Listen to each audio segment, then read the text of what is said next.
சங்கீதம் 34. தாவீது அபிமெலேக்குக்கு முன்பாக வேஷம் மாறின போது அவனால் துரத்திவிடப்படுகையில் பாடின சங்கீதம். கர்த்தரை நான் எக்காலத்திலும் ஸ்தோத்தரிப்பேன், அவர் துதி எப்போதும் என் வாயில் இருக்கும். கர்த்தருக்குள் என் ஆத்துமா மேன்மை பாராட்டும், சிறுமைப்பட்டவர்கள் அதை கேட்டு மகிழ்வார்கள். என்னோட கூட கர்த்தரை மகிமைப்படுத்துங்கள், நாம் ஒருமித்து அவர் நாமத்தை உயர்த்துவோமாக.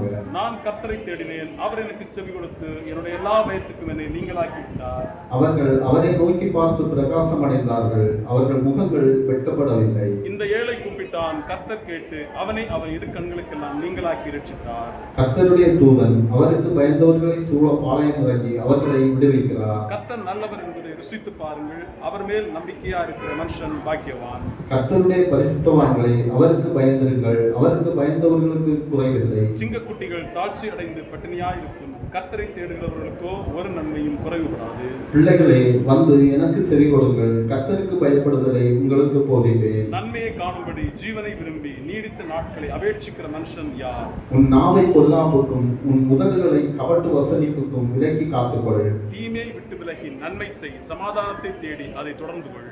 கர்த்தருடைய கண்கள் நீதிமான்கள் மேல் நோக்கமாய் இருக்கிறது, அவருடைய செவிகள் அவர்கள் கூப்பிடுதலுக்கு திறந்திருக்கிறது. தீமை செய்கிறவர்களுடைய பேரை பூமியில் இராமல் அற்று போக பண்ண கர்த்தருடைய முகம் அவர்களுக்கு விரோதமாய் இருக்கிறது. நீதிமான்கள் கூப்பிடும் போது கர்த்தர் கேட்டு அவர்களை அவர்களுடைய எல்லா கோத்திரங்களுக்கும் நீங்களாக்கி விடுகிறார். நொறுங்குண்ட இருதயம் உள்ளவர்களுக்கு கர்த்தர் சமீபமாயிருந்து நறுங்குண்ட ஆவி உள்ளவர்களை ரட்சிக்கிறார். நீதிமானுக்கு வரும் துன்பங்கள் அநேகமாயிருக்கும், கர்த்தர் அவைகள் எல்லாவற்றிலும் நின்று அவனை விடுவிப்பார். அவனுடைய எலும்புகளை எல்லாம் காப்பாற்றுகிறார், அவைகளில் ஒன்று முறிக்கப்படுவதில்லை.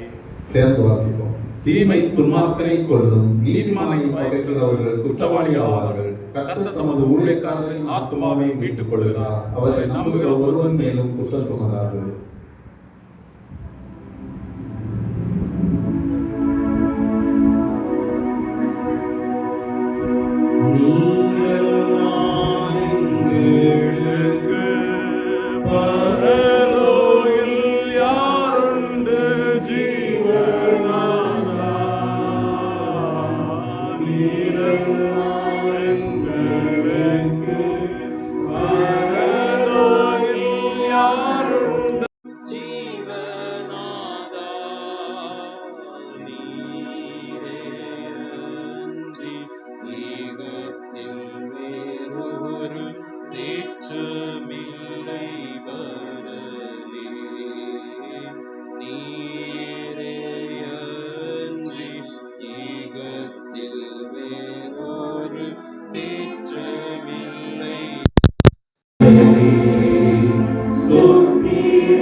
Stop